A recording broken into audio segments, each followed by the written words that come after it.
बरेच लोक पैसे कमवतात, पण मनी माइंडसेट जे आहे ना, त्याच्यामुळे बऱ्याच लोकांचे लॉसही होतात, कारण त्यांना मनी मॅनेज करता नाही येत. इन्व्हेस्टमेंट हा माइंडसेटचा खेळ आहे थोडक्यात. ज्यांना सुरुवातीलाच ते कळालं ना, छोट्याशा इन्व्हेस्टमेंट्समधनं पण ते कधी कोटीचा प्रवास म्हणजे अच्छा. पदार्पण करतील सांगता येत नाही.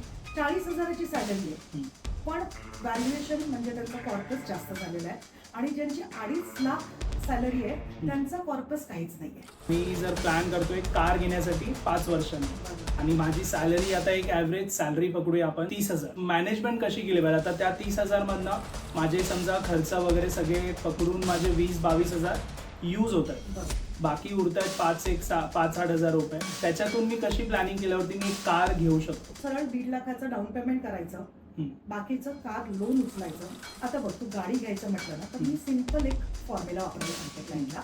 25-10 म्हणजे तुला 20% गाडीचं डाऊन पेमेंट केलं पाहिजे. 5 वर्षांचं लोनचं टेन्युअर घ्यायचं आहे आणि 10% ऑफ युअर इन्कम. एखाद्याचं ना उत्पन्न चांगलं आहे, त्याला सॅलरी वगैरे चांगली येते, पण तरी पण त्यांना आहे ना ते सेव्हिंग्स आणि हे करता नाही येत. तर ह्याचं रिझन काय असू शकतं? सोप्या भाषेत सांगितलं हो. आता एक सुंदर एक्झाम्पल म्हणजे आयफोन.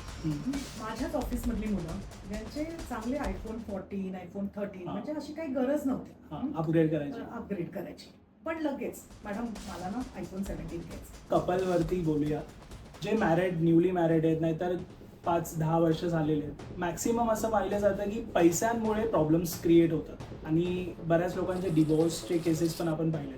तर हे कसं थांबवता येतं? एखादा कपलमधनं कोणीतरी खर्चिक असणार, कोणीतरी नीट सेव्हिंग वाला पर्सन. आता तो खर्चिक वाला म्हणणार हा अगदी कंजूस आहे आणि दुसरा म्हणणार ही खूप खर्चिक.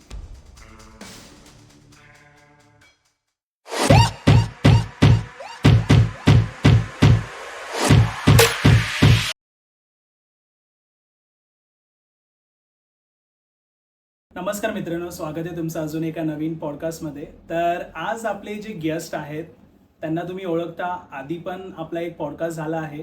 त्यांचं नाव आहे प्रज्ञा ताम्हाणे आणि ते एक सर्टिफाईड फायनान्शियल प्लॅनर आहेत.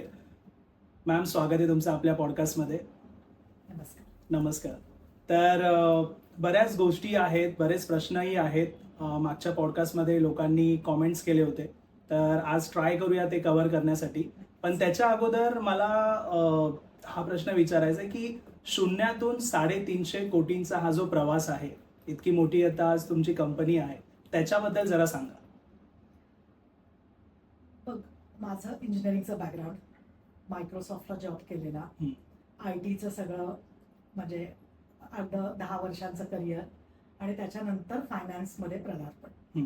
सो सुरू झालं ते माझ्या फॅमिली आणि फ्रेंड्समधनं, अगदी छोट्याशा इन्व्हेस्टमेंट्समधनं माझ्या फॅमिली आणि फ्रेंड्समधनं सुरू केलं आणि आज मी 1850 क्लायंट्स मॅनेज करते. हिरानंदानी मेडोज ठाण्याला माझं ऑफिस आहे. जो 15 लोकांचा आमचा स्टाफ आहे, त्यातनं जो 350 NRI क्लायंट्स आम्ही मॅनेज करतोय. आता हे शक्य झालं ना माझ्या क्लायंट्सच्या विश्वासावर. लिटरली 2-5 हजाराच्या SIP आम्ही सुरुवात केलेली त्यावेळेस माझ्या क्लायंट्सने. तेव्हा तेही सामान्य वर्ग, अगदी छोटे सॅलरीवाले लोक होती आणि आज त्यांचे 7 आणि 10 कोटीचा पोर्टफोलिओ झालेला आहे. ऑफकोर्स SIP स्टेपअप करत गेलेले आहेत, माझ्यावर विश्वास जास्त असल्यामुळे इन्व्हेस्टमेंट्स वाढवत गेलेले आहेत आणि आज असे एक सामान्य माणूस, एक जे आपण म्हणतो कोटीचा प्रवास कसा करता येईल किंवा मला कोटी कसे बनवता येतील, याचं एकदम ज्वलंत उदाहरण आहे सगळे. आणि मी माझं सगळं क्रेडिट माझ्या क्लायंट्सला देते. Okay, great. तर बरेच लोक पैसे कमवतात, पण मनी माइंडसेट जे आहे ना, त्याच्यामुळे बऱ्याच लोकांचे लॉसही होतात, कारण त्यांना मनी मॅनेज करता नाही येत. ह्यावर काय सांगाल तुम्ही? आता कसं आहे माहिती आहे, हा सगळा माइंडसेट म्हणजे इन्व्हेस्टमेंट हा माइंडसेटचा खेळ आहे थोडक्यात. ज्यांना सुरुवातीलाच ते कळालं ना, छोट्याशा इन्व्हेस्टमेंट्समधनं पण ते कधी कोटीचा प्रवास म्हणजे पदार्पण करतील सांगता येत नाही. आणि ज्यांना म्हणजे मी बघते असं की 40,000ची सॅलरी आहे, पण व्हॅल्युएशन म्हणजे त्यांचा कॉर्पस जास्त झालेला आहे आणि ज्यांची 2.5 लाख सॅलरी आहे त्यांचा कॉर्पस काहीच नाहीये. सो तू म्हणशील हे असं कसं काय, एवढा कमवतोय कसं काय? कारण काय, इथे सगळं माइंडसेटचा खेळ आहे ना. इथे आपल्याला कंपाऊंडिंग हे शाळेत शिकवलं, पण त्याचा ना अर्थ खूप जणांना कळलाच नाहीये की वेळ देणं हे गरजेचं आहे. मग जेव्हा आपण पगार घेतो, जर का प्रॉपरली बजेटिंग आखलं, आपलं जे काही ठरवलं की हम्म. 5% सेव्ह करायचे, 10%, ज्यांना जसं जमेल तसं, आणि सुरुवातीपासून ती एक सवय ठेवली, एक डिसिप्लिन ठेवली ना, इझिली तुझा कॉर्पस बनणं हे निश्चित आहे. आणि मग त्याच्यासारखे आमच्यासारखे फायनान्शियल प्लॅनर असणारच तुम्हाला गाईड करायला.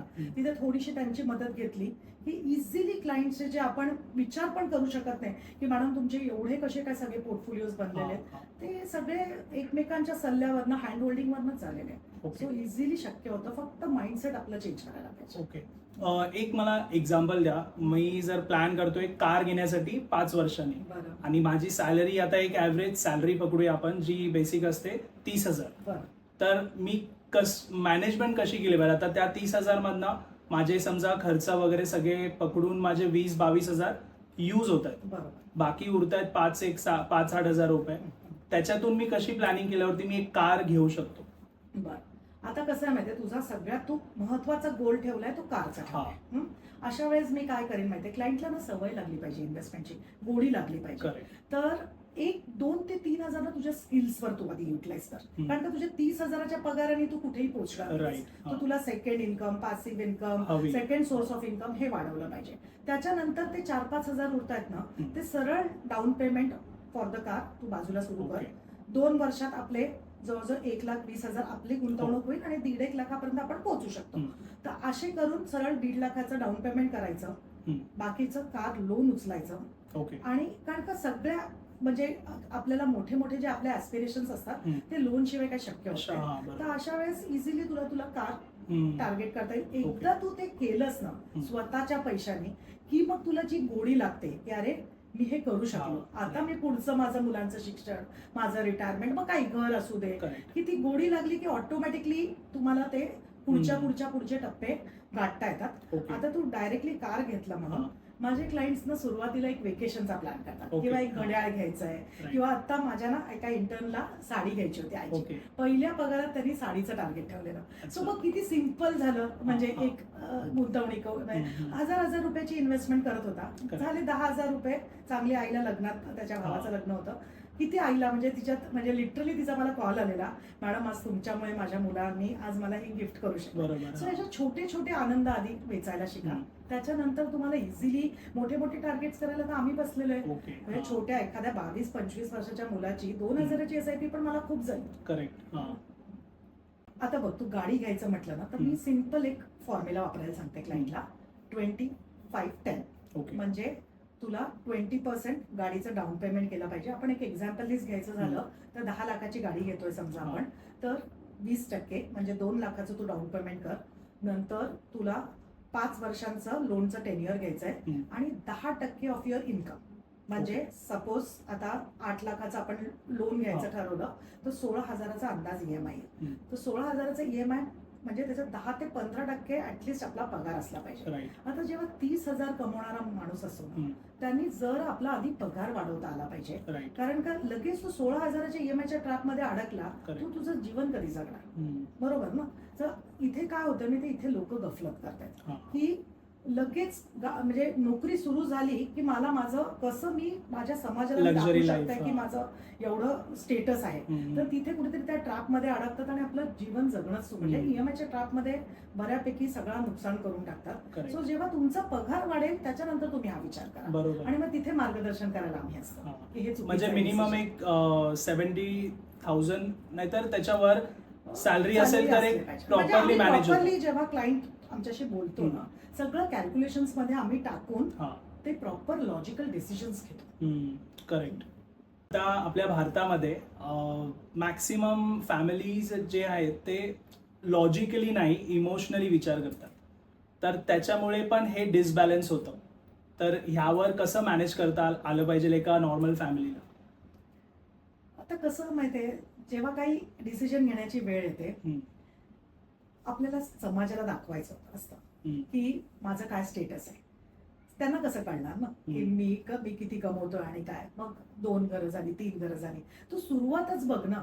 एखादा 25 वर्षाचा मुलगा लग्नाला तयार होतो, समोरचे जे मुलीकडचे मंडळी असतात ते काय विचारणार, तुमचं घर आहे का, तुमची गाडी आहे का.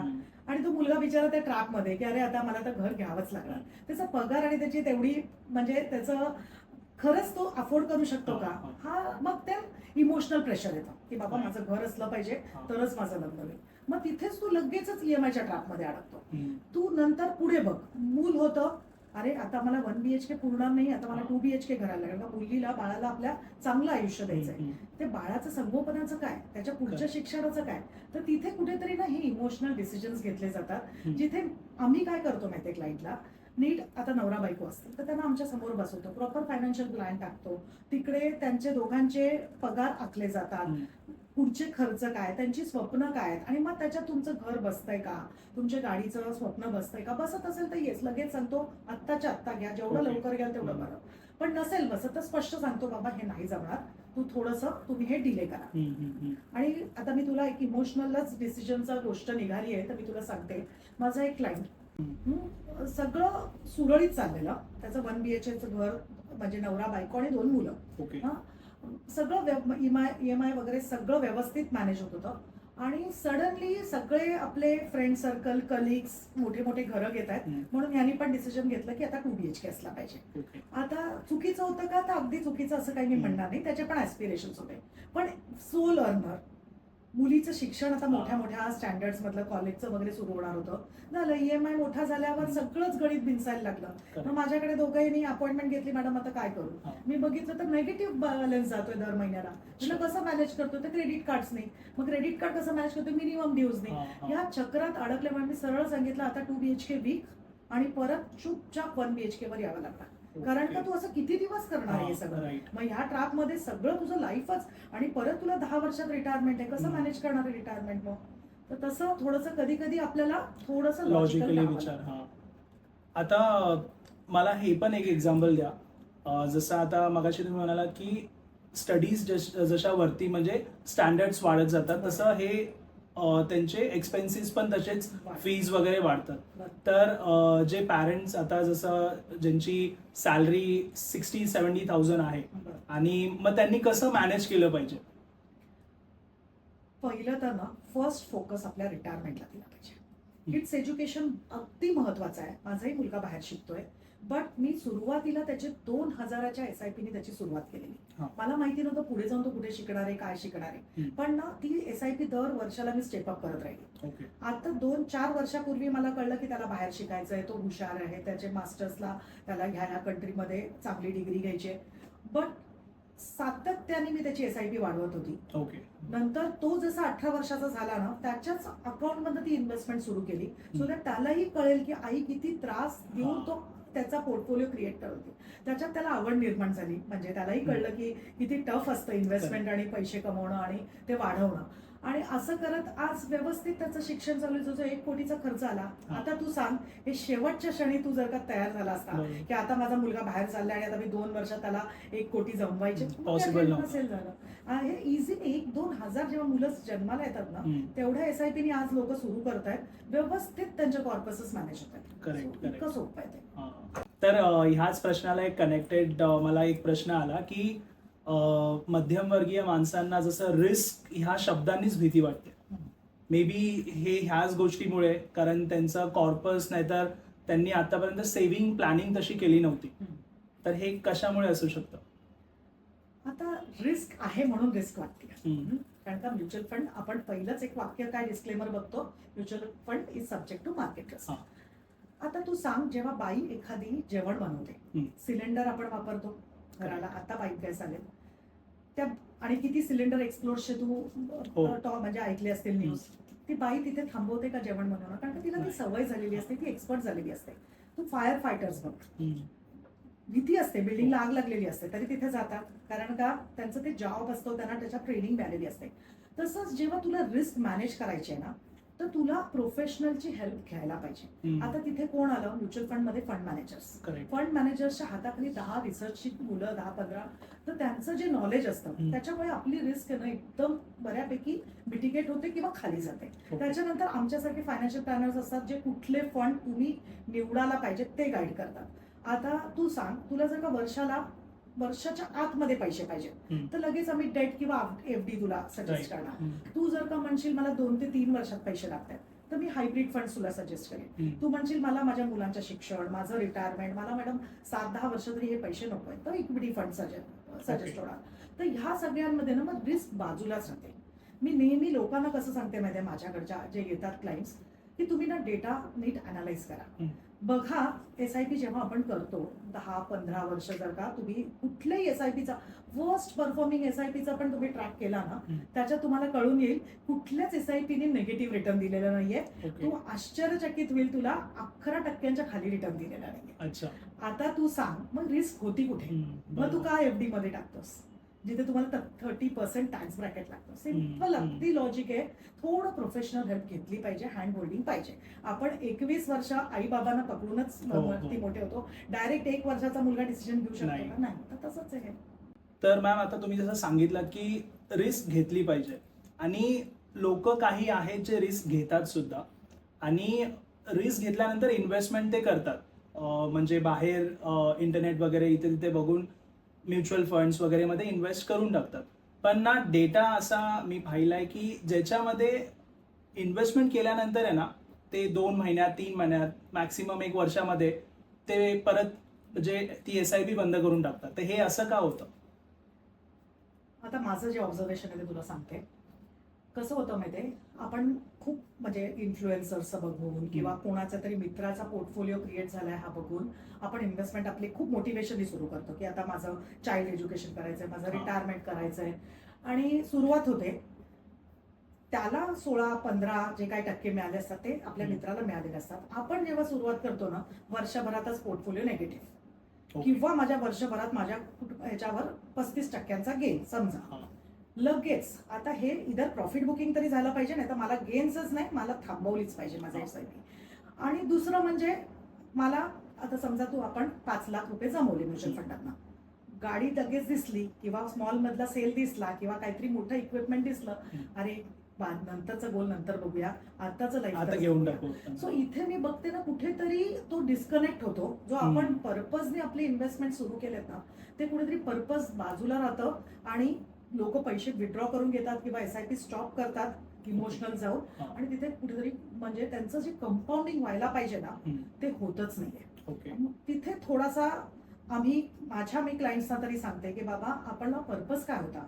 आता जर का आपण हे पैसे काढून घेतले, मुलांचं शिक्षण कसं करणार आहात तुम्ही, स्वतःचं रिटायरमेंट कसं करणार आहात, हे जरा थोडासा त्याचा ऍटलिस्ट एक विचार करा. आणि मग तुला म्हणजे खूप वाईट स्थिती आहे, एखादा पर्सन, जे मी आता डेटा अनालाइज तू म्हणालाच म्हणून मी तुला सांगते, की एखादा पर्सन जो SIP सुरू करतो, मॅक्सिमम जे टिकतात ना या पूर्ण सायकलमध्ये, ते 2.5 वर्ष ऍव्हरेज जर का काढलं तर. म्हणजे तू विचार कर, कोणीच कंपाऊंडिंग बघितलेलं नाही. सो तिथे मग थोडासा प्रोफेशनल हेल्प लागते. आपण आता तू डेटा अनालिसिसची गोष्ट केली आहे, तर मी तुला सांगते, म्हणजे हे प्रॉपरली मी हा अभ्यास करत असते.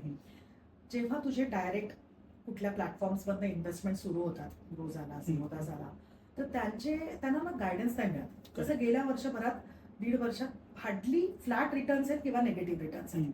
मग अशी लोकांना ज्या मोटिवेशनने इन्व्हेस्टमेंट सुरू झाले असते तिकडेच ब्रेक करून टाकतात आणि SIP बंद करून टाकतात.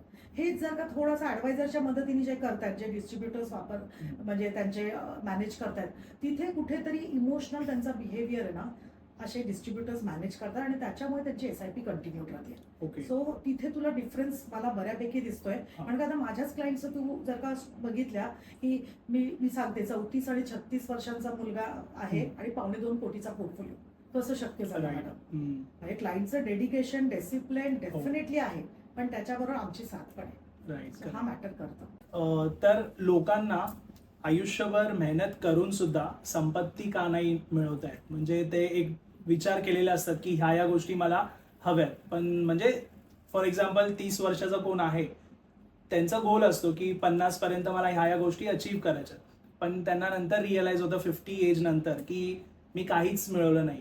ते असं का होतं? कारण का, एक सिंपल एक्झाम्पल, अर्ली रिटायरमेंट. सगळ्यांचं आजकाल स्वप्न आहे की मला मॅडम 45-50 नंतर जॉबच करायचा नाही. खरं खूप सोपं आहे मॅनेज करणं. म्हणजे जर का एखादा 22-25 वर्षाचा मुलगा असेल ना, 3,500ची SIP जरी केली 35 वर्ष, तरी हे मॅनेज करता येईल. तेच 30ला जर का माणूस असेल तर 10,000ची SIP ने ते शक्य होऊ शकतं. हेच तू 50ला जा आणि तू 3 कोटीचा कॉर्पस बनवायला जा, 10 वर्षात तू शॉक होशील, जवळजवळ 1,30,000ची SIP लागते. तेच 55 वर्षाचा माणूस 3 कोटी बनवायला जाईल तर 2,00,000 35,000ची SIP लागते. ओके. आता सांग, जे त्यावेळेस आपल्याला मुलांचं शिक्षणाचा हा. खर्च असणार आहे, EMI चालू असणार आहे, अशा वेळेस तू खरंच अशी 1.5 लाख 2 नाही. लाख ही SIP करू शकणार आहे का? कठीण जाणार तुला. करेक्ट. आता तुला 3,500ची SIP शक्य होईल ना 25 वर्षाची हो, हो. असताना? म्हणजे काय ते कळलं काय आपल्याला? टाइम देणं. सिंपल लॉजिक आहे. फक्त वेळ देता आली ना तुला इन्व्हेस्टमेंटला, तू फक्त 10,000 कमवतोय, 500 रुपयाची SIP हा. सुरू कर. करेक्ट. हे तर शक्य आहे सगळ्यांना. हो. तसं करून जर का कोणी केलं ना, इझिली मी लिहून देते की 50व्या वर्षी इझिली तू रिटायर होऊ शकतो. आणि करतायत लोक आजकाल. बरोबर आहे. पण मग नेमकं ही माणसं चुकतायत कुठे? प्लॅनिंग मध्ये, डिसिप्लिन मध्ये की सवयीमध्ये? कसं आहे माहितीये, आपल्याला एक आयुष्य दिलं. सगळ्यांचा फंडा तू बघ काय आहे. एक आयुष्य आहे छान जगायचं, हा. मजेत जगायचं. मॅडम उद्या कोणी बघितलंय तुम्ही सांगताय इतक्याची SIP करा, असं करा, तसं करा, मला उद्या मी दिसणार आहे की नाही हेच माहिती नाही. करेक्ट. मग आम्ही पण तेच सांगतोय की आजचं लाईफ आपल्याला चांगलं जगायचं आहे. त्याच्याच बरोबर जर का आपल्याला दोन्ही बॅलन्स करता आलं ना, त्याच्यासारखं दुसरं काही सोल्युशन नाही. मी कसं बघते माहितीये, जे क्लायंट प्रॉपरली बजेटिंग करून डिसिप्लिन इन्व्हेस्टमेंट ठेवत आहेत, त्यांचे उलट मोठे मोठे गोल्स अचीव्ह होत आहेत. ओके. वेरेस आता तुझा पगार येतोय, तू काहीच इन्व्हेस्टमेंट करत नाही, तुझं काय होणार? काहीतरी इन्स्टावर दिसलं, काहीतरी सेल दिसला, तू काहीतरी ना वायफळ खर्च करतो. वेरेस माझ्या क्लायंटला पण मी सांगते की बिलकुल लाईफस्टाईल कॉम्प्रोमाइज करू नका. बट तुमचे जे पैसे येत आहेत लगेचच तुमची SIP जाऊन द्या आल्या आल्या. मग जे उरतायत ना, समजा 1 लाख रुपये येत आहेत, 15-20 हजाराची SIP केली, 80,000 करा ना खर्च. आणि तसे क्लायंट्स तू बघशील तर वेकेशन्सला चांगले जात आहेत. तसे क्लायंट्स त्यांचे जे कार अपग्रेड किंवा त्यांचं घराचं रेनोव्हेशन, हे सगळं ना त्यांना व्यवस्थित आणता येतं. ओके. सो तुला फक्त नीट बजेट ठेवला पाहिजे आणि तू डिसिप्लिन इन्व्हेस्टर असला पाहिजे. काहीही रॉकेट सायन्स नाहीये त्याच्यात. बरोबर. आता मॅम, एखाद्याचं ना उत्पन्न चांगलं आहे, त्याला सॅलरी वगैरे चांगली येते, पण तरी पण त्यांना आहे ना ते सेव्हिंग्स आणि हे करता नाही येत, तर ह्याचं रिझन काय असू शकतं? अगदी सोप्या भाषेत सांगितलं तर फोमो. ओके. आता एक सुंदर एक्झाम्पल म्हणजे आयफोन. आता आयफोन 17 रिलीज झाला, तू बघितलंच असेल, आपल्या मुंबईच्याच गॅलरीमध्ये स्टँडर्ड झाला. माझ्याच ऑफिस मधली मुलं ज्यांचे चांगले iPhone 14, iPhone 13, म्हणजे अशी काही गरज नव्हती अपग्रेड करायची, पण लगेच मॅडम मला ना iPhone 17 घ्यायचंय. आता ही मुलं चांगले, मी MBA ग्रॅज्युएट्स बघते की वेड्यासारखे म्हणजे अपग्रेड करणं आपल्या म्हणजे गरज होती का तुला? तर नक्कीच केला पाहिजे. तुझ्या करिअरला जर का तुला सपोर्ट मिळत असेल, त्याच्यातनं काहीतरी तू चांगलं शिकण्याचा प्रयत्न तुझ्या करिअरला किंवा तुझ्या बिझनेसला त्याचा उपयोग होत असेल, नक्की घ्यावा. बट जर का नसेल तर तो खर्च आपण इझिली टाळू शकतो. आता पण मित्राच्याकडे आहे ना, मग माझ्याकडे तर तो असलाच पाहिजे. तर तिथे कुठेतरी तो ट्रॅप मध्ये आपल्या त्या मानसिकतेमध्ये आपल्याला चेंजेस आणावे लागतील. तर तिथे गडबड करतायत आणि म्हणून जे सेव्हिंग्सला जायला पाहिजे होते ते पैसे कुठेतरी जात नाहीत. आणि ह्या पूर्ण ना हा ट्रॅप आहे. म्हणजे या फक्त आयफोनवर ते लिमिट नाही राहणार, उद्या घरावर, उद्या घर असलं तरी सेकंड हँडवर, हे असे ना आपले सारखे ह्या सापट्यात आपण अडकत जाणार. आणि तेच मी बघते की सगळा समाज आपला त्याच्यात म्हणजे त्या सगळ्या दाखवण्याच्या त्याच्यात, म्हणून सॅलरी असली तरी आपण त्याचे म्हणजे यूज प्रॉपर नाही करत.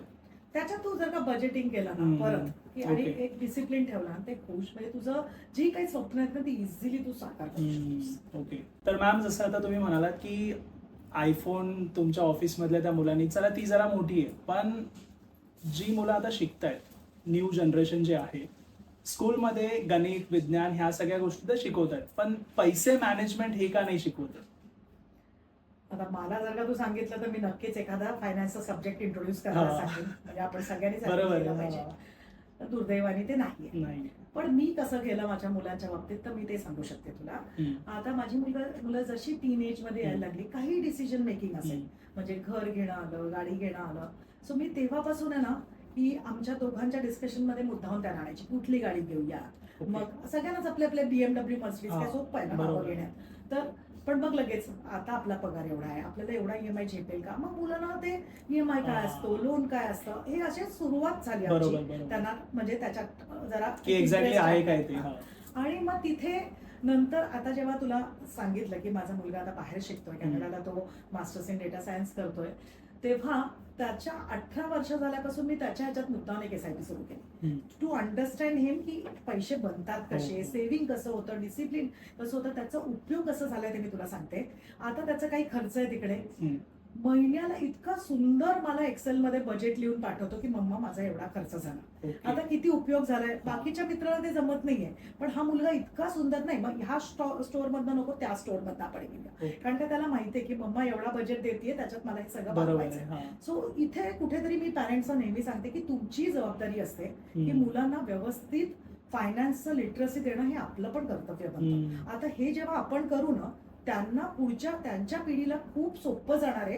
ते सगळं जर का फॉलो केलं तर त्यांना म्हणजे जे आपण म्हणतो की डिफिकल्ट जातं, खरंच डिफिकल्ट आहे का, तर ते एकदम सोपा मार्ग झाला ना. त्यांना बजेट कळलं, त्यांना डिसिप्लिन कळली, आता पैसे बनणारच आहेत त्यांचे. बरोबर आहे. म्हणजे लहानपणापासून तुम्ही जर हे त्यांच्या कानावर जरी घातलं तरी बजेटिंग काय आहे हे त्यांना समजतं. आता तसंच न्यू जनरेशन जेनझी जे आहे त्यांचं कसं म्हणणं आहे की मी आज कमवणार, आजच खर्च करणार, उद्या कोण बघितलं, उद्या जर कोण मेलं विलत, म्हणजे एक त्यांचा एक वर्ड आहे असा की मग हे ह्यावर तुम्ही काय सांगाल? त्यांचे हे थॉट्स तुम्हाला काय कसे वाटतात? तू हा वर्ड ऐकला का, योलो? हा, you only live once. Okay, इतका सुंदर अप्लाय करतात ना ते, कारण का खरंच यू लिव्ह ओनली वन्स असतं. चुकीचं आहे का? तर बिलकुल नाही, कारण का मेहनत करतायत, एवढे शिकतायत, एवढी कॉम्पिटिशन आहे, बिचारे छोट्यापणापासून ज्युनियर सिनियर KG पासून त्यांची मारामारी सुरू होती, तर ते कधी जगणार? आपला पगार आल्यावरच ना. त्यात फक्त तुला नीट जर का बॅलन्स आखता आला ना, नथिंग लाईक इट. मी तुला हाशील, आता गेल्या आठवड्यात माझ्याकडे एक मुलगा आलेला, कपल आलेला, थोडक्यात दोघांचाही पगार खूप चांगला आहे, मॅनेजमेंट स्टुडंट्स आहेत, आता चांगला जॉब आहे, IT चं क्षेत्र आणि एकदम लिडिंग एक फायनान्समध्ये. कसं आहे माहिती, पुढच्या वर्षात मला एप्रिलमध्ये मॅडम 18 लाखाची EV घ्यायची आहे आणि मला एक जॉर्जिया आर्मेनियाची ट्रिप करायची आहे. खरंच कठीण होतं का? 3 वर्षापासून प्लॅनिंग करतात. किती सोपं झालं सांग. आता तुला मी डायरेक्टली सांगितलं असतं तर मी हसली असते, अरे 18 लाखाची EVची काय गोष्टी करतो. पण हे जर का तुम्ही नीट प्लॅनिंग केलं ना, इझिली पॉसिबल होत आहे. जेनझीला पण माझं तेच म्हणणं आहे की आपण चांगले पगार कमवतोय, आपण एवढे शिक्षण घेतोय, आपण खर्च करूया ना. कुठे 100त 80 खर्च करा, 15-20 तर सेव्ह करू शकता, बस झाले आमच्यासाठी तेवढे. आम्ही बरोबर तुमचं रिटायरमेंट आणि तुमचे सगळे जे काय ऍस्पिरेशन्स असतील ते इझिली आपल्याला मीटअप करता येईल. सवय लागली ना. बरोबर आहे. तर आता जेनझीचं तर झालं, म्हणजे आता मला हे विचारायचं आहे, महिला म्हणजे नेहमी असं पाहिलं जातं की त्यांना ना मनी मॅनेजमेंटमध्ये मागं ठेवलं जातं, म्हणजे त्यांना ती प्रायोरिटी नाही दिली जात. तर त्यामुळे त्यांच्या लाईफवरती पुढे असा काही मोठा परिणाम होऊ शकतो का जर मॅनेजमेंट त्यांची नसेल बरोबर? आता तुला आईच्या काळात तुला आठवत असेल तर मला माझ्या आजीचं वगैरे आठवतं की ना तांदळाच्या डब्यात पैसे असणं किंवा कुठेतरी असं गादीच्या खाली पैसे ठेवणं, ती आणि कुठे गरज लागली की लगेच ते पैसे बाहेर यायचे आणि तशी ते फॅमिलीला आपल्या साथ द्यायची. म्हणजे बायकांना सुरुवातीपासून सेव्हिंग्स हे कळतंय. फक्त काय झालं माहितीये, आधीच्या काळात बायकांना लिटरसी नसायची, तेवढं शिक्षण मिळायचं नाही आणि पुरुष एक आपल्याकडे एक समजच असा होता की बाई घर चालवणार, पुरुष कमवणार आणि घर म्हणजे घर खर्च करणार. तर तिथे कुठेतरी त्या लेफ्ट आउट व्हायच्या आणि तो कॉन्फिडन्स नसल्यामुळे ते डिसिजन मेकिंग मध्ये मागे राहायच्या. आताचं जग जर का तू बघशील ना तर तसं राहिलेलं नाही. आता जे मला जास्तीत जास्त ऑनलाईन कॉल्स येतात ते बायकांकडे येतात. आता त्या लिटरेट झालेल्या आहेत, त्यांना चांगले पगार आहेत, त्या माणसांच्या बरोबरीने कामं करतायत आणि फायनान्शियल प्लॅनिंग अशा सगळे जे कॉम्प्लिकेटेड सब्जेक्ट्स आधी त्यांना वाटायचे ते आता बरोबरीने त्यांच्या डिस्कस करून ते प्लॅन सांगतात. सो कसं आहे, आधीचं जे आपल्याला समज होती की बायकांना त्यातलं काही कळायचं नाही, ते आता तसं राहिलेलं नाहीये. बायकाही त्या क्षेत्रात आणि त्याच्यात पुढे आलेल्या आहेत आणि मला त्याचा खूप अभिमान वाटतो, कारण मी स्वतः एक बाई आहे. करेक्ट. आणि तुम्ही आज 350 कोटींचा बिझनेस मी एक बाई असं मॅनेज करू शकली, एक सामान्य बाई आहे मी. जर का मी मॅनेज करू शकते तर कुठली एक सामान्य बाई हे करू शकते. आता त्याचं उदाहरण सुंदर म्हणजे मी नेहमी माझ्या रील्स मध्ये सांगते की माझी ना एक दुबईची क्लायंट आहे, पॉकेट मनी मधनं नवऱ्याच्या 30,000ची एक SIP चालू केली 2014ला. आज तिचा कॉर्पस जवळजवळ 1 CRचा वरचा आहे. आता घर घेण्याची वेळ आली, म्हणजे तिला माझ्या मिस्टरांना थोडेसे पैसे कमी पडत होते हम्म. किंवा तिला मदत करायची होती, तर तिने लगेच सांगितलं की 50 लाखाची मी मदत करू शकते. ओके. तू एकदम सरप्राईज, अरे तू कधी हे बरोबर. 50 लाख उभे केलेस? हा. तर तेव्हा त्यांनी मला कॉल करून सांगितलेलं, मॅडम आज आपके वजह से हम्म. ये हम इतना इझिली हमारा बरोबर आहे. जो घर का सपना था दुबई का वो हम कर. तर आता तू सांग, त्या बाईनी जर का ते लपून छपून ते केलं नसतं हम्म. आणि आज म्हणजे त्यांचं घराला घर झालं असतं, ओके. पण जे त्यांना पाहिजे होतं त्या प्राइस मध्ये नसतं झालं. हा, आणि तर त्या जेव्हा वेळेत नसतं दोघांची झालं. युनिटी जेव्हा येते ना, तेव्हा तुम्हाला मोठे मोठे ऍसेट्स क्रिएट करणार. हम्म. ते बाई खूप सुंदररित्या करू शकते. Correct correct. आता दुसरा एक आपण हम्म. अजून एक एक्झाम्पल याचं झालं, लापता लेडीज हा मूवी हो बघितलाय. हो. त्याच्यात तू बघ, एक मुलगी हम्म. जी अशिक्षित असते आणि Correct. दुसरी मुलगी जी लिटरेट असते. ती जी शिकलेली मुलगी असते ती किती सुंदर प्लॅनिंग करून ती हम्म. सगळं ते सोडण्याचा, हो. तिच्या म्हणजे तिचे जे कॉम्प्लिकेशन असतात ते पार पडण्याचा. आणि दुसरी जी इलिटरेट असते तिला कायम ती घाबरून हम्म. चुकून म्हणजे तुला आता ह्याच्यातनं कळेल की जेव्हा आपण साक्षर होतो ना एखादा पर्सन, तेव्हा आपल्याला ती साक्षरता फक्त आपल्या शिक्षणात नाही, हा. मग ती फायनान्शियल लिटरसी मध्ये पण दिसायला लागते. बरोबर. आणि मी सगळ्या लेडींना आवाहन करते की ऍटलिस्ट तुम्हाला कळत नसलं ना तरी नवरा मिस्टर काय करतायत किंवा आपले वडील काय करतायत त्याच्यात तुम्ही फक्त इन्व्हॉल्व्ह व्हा, Correct. समजून घ्या, आणि मग तुम्हाला सोपं असतं. ते काही गणित एवढं कठीण नाहीये. हम्म. आणि आम्ही असतोच ना तुम्हाला गाईड करायला. तिथे फक्त इन्व्हॉल्वमेंट ही असली पाहिजे हा. लेडीची. करेक्ट. तर मॅम आता जेनझी झालं, महिलांचं झालं, आता ना जरा कपल वरती बोलूया. जे मॅरिड, न्यूली मॅरिड आहेत, नाहीतर 5-10 वर्ष झालेले आहेत, मॅक्सिमम असं पाहिलं जातं की पैशांमुळे प्रॉब्लेम्स क्रिएट होतात आणि बऱ्याच लोकांचे डिवोर्सचे केसेस पण आपण पाहिलेत. तर हे कसं थांबवता येतं? इगो. ओके. आता कसं असतं माहितीये, तू बघितलंस ना कपलचा जो मी अभ्यास करतेय, तिथे एखादा कपल मधनं कोणीतरी खर्चिक असणार, कोणीतरी नीट सेव्हिंग वाला पर्सन असणार. आता तो खर्चिकवाला म्हणणार हा अगदी कंजूस आहे हम्म. आणि दुसरा म्हणणार ही खूप खर्चिक आहे. बरोबर. तिथे कुठेतरी तुम्हाला एक बॅलन्स साधता आला पाहिजे. अगदी दोन्ही चुकीचे आहेत का? तर बिलकुल नाही आहे. साधं एक सिंपल फॉर्म्युला आपल्या लाईफमध्ये आपण वापरला पाहिजे. असे नवरा बायको म्हणजे आपल्याला एखाद्याला स्वतःहून काही करायची वेळ आली, जसं आता घर घ्यायचंय तुला, समजा 1 BHK घर घ्यायचंय, तू एकटा एखाद्याच करू शकतो. पण हे जर 3 BHK घर घ्यायचंय, तुला एकट्याला जमणार आहे का? नाही. कारण का तुला तेवढं डाऊन पेमेंट जमा करायला लागेल, तुला एवढा EMI भरावा लागेल. पण हे दोघांचं कॉम्बिनेशन जेव्हा येईल, हम्म. डेफिनेटली लोन जास्त पास आउट होईल. हो. दोघं मिळून ते Easy आपलं management. म्हणजे हो. आपला EMI अफोर्ड करणारे, आपलं डाऊन पेमेंट जमा करणारे. सो मी बघते ज्यांचं नीट कम्युनिकेशन होत आहे ना, so communication is the key factor. Right. की जर का तुम्हाला वाद संपवायचे असतील तर नेहमी वोकल राहा, डिस्कस करा. म्हणजे आमच्या ऑफिसमध्ये पण जेव्हा फायनान्शियल प्लॅनिंगचे डिस्कशन्स येतात किंवा आम्ही ऑनलाईन क्लायंट्सना ह्याच्यासाठी म्हणजे झूम कॉलवर वगैरे इन्व्हाइट करतो फॉर फायनान्शियल प्लॅनिंग डिस्कशन्स, तेव्हा मी मुद्दाम सांगते की आपल्या फॅमिलीला इन्व्हॉल्व करा. ओके. त्याच्यात होतं कसं माहितीये, काही कळत नसतं तरी ती ऐकते, अरे हे नाही हा, जमणार, हा. असं जमेल. म्हणजे इथे ना मग ती पण पार्टिसिपेट व्हायला सुरू होते, मग तिलाही त्यातलं कळायला लागतं. आणि असं करत मी बघितलंय क्लायंटचे इतके सुंदर गोल मॅपिंग आणि गोल्स क्रिएशन्स होतात. ओके. हे तू एकटा करायला गेलं तर नाही होणार. तिथे कम्युनिकेशन फार क्लिअर ठेवा एकमेकांमध्ये. मग तिला तिची सूट द्या ना. तिला तिचा 1 लाख रुपये पगार येतोय समजा, किंवा 10,000 पगार येतोय, 2,000 तिला स्वतःच्या खर्चांवर करायला द्या. बाकीचे पैसे तिला सांगा की आपण आपल्या फ्युचरच्या गोलसाठी अलाइन करूया. कुठली स्त्री किंवा पुरुष ते त्यांना कळणार आहे की पुढचं चांगलं आयुष्य जाणारच असेल तर का हरकत नाही, आपल्याला एक्सप्लोर करायलाच पाहिजे. बरोबर आहे. तर खूप सुंदर पद्धतीने तुम्ही आन्सर दिला त्याचं. तर मॅम मला विचारायचं की ही जी गोष्ट आहे आता, ही कुठे ना कुठे आपल्या पूर्वजांकडनं बॅक जनरेशन पासून जी कॅरी होते तीच कंटिन्यू राहते, आणि जर असेल तर मग ह्याला कसं आपण तोडू शकू?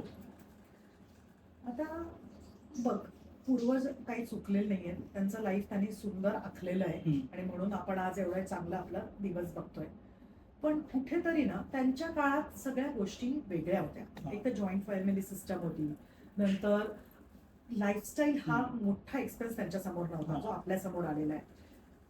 त्यांना टक्के जे इन्व्हेस्टमेंट्सवर मिळायचे ते डबल डिजिट मिळायचे, वेअरएज इन्फ्लेशन फक्त 6-7% होतं. आणि त्यांना साध्या LIC पॉलिसीज पासून ते FDs मध्ये पण 10-12% म्हणजे इंटरेस्ट मिळायचा. तर ते लोक एक्स्ट्रा जनरेट करायचे अगदी गॅरंटेड प्रोडक्ट्स मधनं. आपल्या काळात हे चालणार आहे का? नाही, शक्यच नाहीये. तर तिथे कुठेतरी ना आपल्याला समजवता आला पाहिजे त्या जनरेशनला पण की तुमच्या काळात तुम्ही जे करत होतात ते बरोबर होतं.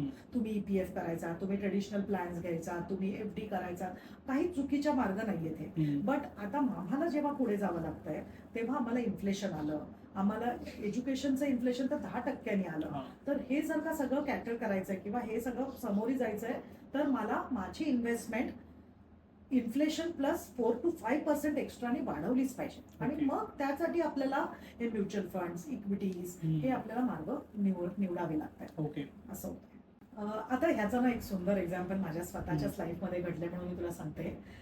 माझे वडील, मी सेकंड इयर इंजिनिअरिंगला असताना गेले.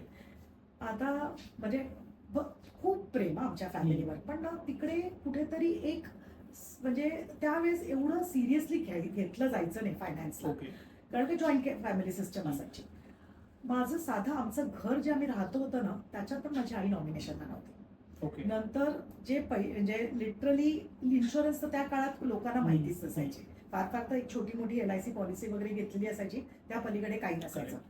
आम्हाला ज्या म्हणजे पूर्ण प्रोसेसमधनं जावं लागलं इतकं, कारण का नॉमिनेशन नाही म्हणजे किती तू विचार कर, मग त्याला किती सक्सेशन सर्टिफिकेट आलं हे सगळं.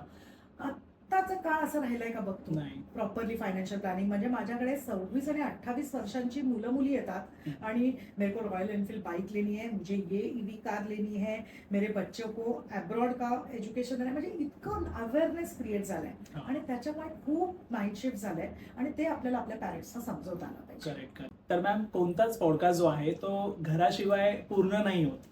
आणि लास्ट आपण जो पॉडकास्ट केला होता त्याच्यामध्ये पण एक क्वेश्चन होता, तो मला जरा विचारायचा आहे की घर घेण्यासाठी एक मिनिमम किती सॅलरी हवे आणि म्हणजे त्याचं EMI किती जाऊ शकेल. म्हणजे जर मी घर घेतो तर मला कोणत्या गोष्टीची काळजी घ्यायची हे सांगायला. आपण 100 रुपयाचं एक्झाम्पल ठेवूया. तुझं मी एक सोपं उदाहरण जाईल म्हणून मी 1 लाख रुपये घेते. समजा तुझा 1 लाखाचा पगार येतोय आणि तुला घर घ्यायचंय अंदाजे 80 ते 1 कोटीचा. तर तुला एक 10 ते 15 लाखाचं मिनिमम तुझ्याकडे डाऊन पेमेंटची तयारी असली पाहिजे. त्याच्यानंतर तू एक 60 ते 65 लाखाचं लोन घेणार, ज्याचा तुला 55 ते 50 हजाराचा EMI येईल for a 20-25 year term. Okay. आता इथे तुझं कॅल्क्युलेशन 100 तुझे 60 रुपये गेले, 15, 20, 25 तर तुझ्या घराच्या खर्चांवर जाणार आहेत. 5-10 हजार आपल्याला सेव्हिंग ठेवावी लागणार, कारण का हा जो EMI असणार आहे आपल्याला बऱ्याच वर्ष भरायचा आहे. मग जर का तुला असं तुझं गणित जर का बसत असेल तर मग तू ते 80 ते 1 कोटीचं घर घ्या. ओके. आता ज्यांची जे म्हणतील माझं तर सॅलरीच एवढी नाही, मग मी काय घर घेण्याचं स्वप्न बघायचं नाही का, मग त्यांना त्यांचं घराचं जे बजेट असेल ते खाली काढावं लागेल. आणि जसं तुमचं मोठं होत जाईल तसं तुम्हाला ते वरती तुम्हाला तुमचं EMIचं आणि घराची जी प्राइसिंग असेल त्याचं तुम्ही वाढवत जायला पाहिजे. फक्त जे आम्ही कुठे तुम्हाला नाही सांगतो हे लक्षात घेतलं पाहिजे. जेव्हा सेकंड होम, थर्ड होम हे जेव्हा लोक करायला लागतात ना, तिथे मी बघते ते EMIच्या ट्रॅपमध्ये जातात. मग तिथे कंट्रोल, आपलं स्वतःचं घर ना एकदम लॅविश असू दे, एकदम चांगलं असू दे, कारण घर एकदम छान असलंच पाहिजे. बट कधी तर आपल्याला ते अफोर्ड पण करता आलं तर. सेकंड थर्डला काही अर्थ उरत नाही. ते पॅसिव्ह इन्कम वगैरे तर ते लॉजिक आम्ही बसत नाही आणि मी ते क्लायंटला एक्सेलने अगदी प्रूव्ह करू शकतो. ओके. पण आता त्याच्यात मी तुला एक एक्झाम्पल, म्हणजे आता मी तुला सांगते की गेल्या आठवड्यात माझ्याकडे ना ऑफिसला माझेच क्लायंट नवरा बायको दोघे आलेले. 3 घर आहेत क्लायंटकडे. अगदी एक जण TCS ला जॉब करताय, दुसरा पण अगदी चांगल्या जॉबला आहे आणि जवळजवळ 2.25 लाख घरात पैसे येतात दोघांचे मिळून. पण 3 EMI 1,65,000. त्याच्यानंतर मुलांची शिक्षण, कारण का आता एवढं चांगलं आपलं पगार येतोय वगैरे, तर मुलंही ICSE बोर्ड वगैरे, म्हणजे त्यांचे 15-20 हजार महिन्याचे खर्च. सो असं करत करत क्लायंट मला सांगत होती की मी जेव्हा महिन्याला प्रज्ञा म्हणजे 5,000ची वस्तू पण घ्यायला जाते ना तेव्हा मला डबल विचार करावा लागतो. आता तुला मी खरं वाटेल का 2.5-3 लाख पगार येतोय आणि 5,000चा विचार करावा लागतो, पण असं होतंय. आता ही आणि कसं माहिती लगेच संपणारा पण चांगला 20-25 वर्ष जाणार आहे. म्हटलं विका, एक घर विका, तुम्ही जगायला शिका, कारण का आता ऑलरेडी 50 आणि ह्याच्यात आलेला कधी होणार आहे. अजून 10 वर्ष काय लोनच फेडत बसणार आहात का. मग तिथे कुठेतरी आपल्याला आवर घालता आला पाहिजे. ओके. त्याच वरती मला एक प्रश्न विचारायचा आहे की बरेच लोक असंही म्हणतात की तुम्ही रेंटेड फ्लॅटमध्ये राहा, हं. कॅश जमा करा, म्हणजे ती एक अमाऊंट नंतर डायरेक्टली घर घ्या, तर ह्यावर तुम्ही काय सांगाल? कारण मी ऐकलंय असं बऱ्याच ठिकाणी की लोक जे एक्साइटेड असतात घर घेण्यासाठी त्यांना असं म्हटलं जातं की तू आता नको घेऊ, 10-15 वर्ष तू रेंटनी राहा, नंतर एकसाथ तू पैसे इन्व्हेस्ट कर. हे कसं तुम्ही सांगाल यावर? जेव्हा तू एक्सेल मध्ये हे सगळं टाकतोस ना, हां हे रेंटलचं आणि हे, तर मुंबईच्या घरांचे जे प्राइजेस आहेत हां त्याच्याप्रमाणे तुझं रेंटलनी राहणं जास्त सोयीचं जातं. हां हां अगदी सिंपल लोकांना समजू दे की का असं सांगितलं जातं. बरोबर. हां तू आता मी ज्या कॉम्प्लेक्स मध्ये राहते त्या घरात 3 BHKचं कॉस्टिंग आहे 2.5 ते 3 कोटी. आणि जर का तू तेच घर भाड्याने घ्यायचं म्हटलं तर ते समवेअर आहे 60 ते 75 हजार. तू आता 3 कोटीचं घर घ्यायला गेलास, तू जरी 50 लाख डाऊन पेमेंट केलंस तरी 2.5 कोटीचं तुला लोन घ्यावं लागेल. 2.5 कोटीच्या लोनवर तुला 2 ते 2.25 लाखाचा EMI येईल. तेच तुला फक्त 60 ते 75 हजार हा तुला रेंट भरायचा आहे. मेंटेनन्स आपण खर्च नाही. हे ना एकदम सिंपल गणित आहे. पण कसं होतं माहितीये का, घर एक इमोशनल असेल आहे. आता अगदी लॉजिक बरोबर आहे का, तर बिलकुल नाहीये. आपलं स्वतःचं घर घ्यावं, कारण का नाही तर नोकरी 2 जण कशाला करतोय, कशाला एवढं स्ट्रगल करतोय. तर स्वतःचं घर फक्त ना, आता तू यंग कपल आहे आणि तुम्हाला माहितीच नाही तुम्ही ह्या लोकेशनवर राहणार आहात की नाही, किंवा तुला तुझी मुलं कुठे म्हणजे मोठी होणार आहेत, शाळा जवळ आहेत की नाही, तुम्हाला त्याचं क्लॅरिटी नसेल ना, तर मग तिथे मी सांगते की जरा थोडा आवर घाला मनाला. तुम्हाला आता माहितीये की मी पुण्याला स्थायिक होणार आहे, मी तिथेच माझं पूर्ण लाईफ माझं जाऊ शकतो, किंवा ही जॉब मला आवडतेय, मला तिथे पुढे स्कोप मिळतो, तिथे तू मग स्वतःचं घर घ्यावं. तुला माहितीच नाहीये मला पुण्यात राहायचंय का मुंबईत राहायचंय का अजून इतर ठिकाणी राहायचंय, तिथे मग डिले करावं. मग तिथे रेंटल एक्सप्लोर करायला काहीच हरकत नाही, कारण का बँकेला व्याज देणार होतो ते रेंट मध्ये जात आहे. एवढं काही कॅल्क्युलेशन बिघडत नाहीये. आपले पैसे आपण जमा करतोय, त्याच्याने आपल्याला डाऊन पेमेंट आणि मोठं घर घेता येणार आहे. आणि हे कॅल्क्युलेशन्स क्लायंटला मी इझिली, आमच्याकडे त्यासाठी मी खास कॅल्क्युलेटर बनवलाय, जो कधी प्रेक्षकांना हवा असेल मी त्यांना पास करेन की रेंटलवर राहणं जास्त चांगलं राहतं की स्वतःचं घर घेणं. त्याला नक्की मी पास करेन. खूप छान पद्धतीने तुम्ही एक्सप्लेन केला ती गोष्ट. तर मॅम आता आपण लोनवर आलो आहोत, तर मला हे विचारायचं की लोन घेणं चांगलं आहे की वाईट आहे? कारण लोन घेतल्याने लाईफ स्पॉइल होते, नाहीतर आपण गुंतत जातो त्या गोष्टीमध्ये असं ऐकलंय. तर तुम्ही काय सांगाल यावर? तुला एखादा 2 BHK 3 BHKचा फ्लॅट घ्यायचा आहे, तू खरंच ते डाऊन पेमेंट घेऊ शकशील का? नाही. तुला लोनचा साथ लागणारच आहे. चांगली गाडी घ्यायची, सिंपल लॉजिक आहे, आपल्याला लोन घेणं आलंच. म्हणजे जर का काही चांगली ऍसेट बनवायची ना, तर लोनचा पर्याय आपल्याला घ्यावाच लागणार, कारण का नाही तर आपण म्हातारे होऊ ते डाऊन पेमेंट जमा करत. करेक्ट. तर जसं गाडी झाली, घर झालं, म्हणजे प्रामुख्याने घर, तर हे नक्कीच आपल्याला ऍसेट क्रिएट करताय आणि त्याच्यासाठी लोनची मदत ही असलीच पाहिजे. पण जिथे पर्सनल लोन आलं किंवा वेकेशनला जायचंय मला, मी क्रेडिट कार्ड स्वाईप करतो, क्रेडिट कार्डचं पेमेंट आलं की मला पैसे भरायलाच नाही, मग ते साठी पर्सनल लोन घेतले. अशा ज्या ट्रॅप मध्ये लोक जे खर्च करतात आणि लोन्स घेतात, ते लोन म्हणजे बँक डेब्ट्स म्हणतो आपण त्याला, ते बिलकुल त्या मार्गाकडे लोकांनी जावं नाही. पण जर का तुम्ही चांगलं ऍसेट क्रिएट करताय, जसं घर झालं, गाडी झालं, हरकत नाही, तुम्हाला करताच आलं पाहिजे, कारण का आपल्याला एक EMI आणि तो पण कमी टक्क्यांच्या EMI आपल्याला ते परत करता येणार आहे आणि आपले मोठ्या मोठ्या असेट्स क्रिएट होणार आहेत. करेक्ट. फक्त पर्सनल लोन्स आणि क्रेडिट कार्ड लोन्स वगैरे जिथे येतात तिथे शक्यतो आपण टाळतो, जे बॅड लोन्स असतात. ओके. तर ह्यातच एक जो प्रकार येतो इन्शुरन्स.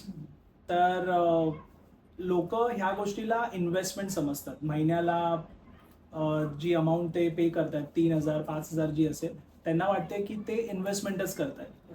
तर ही गैरसमज आहे का?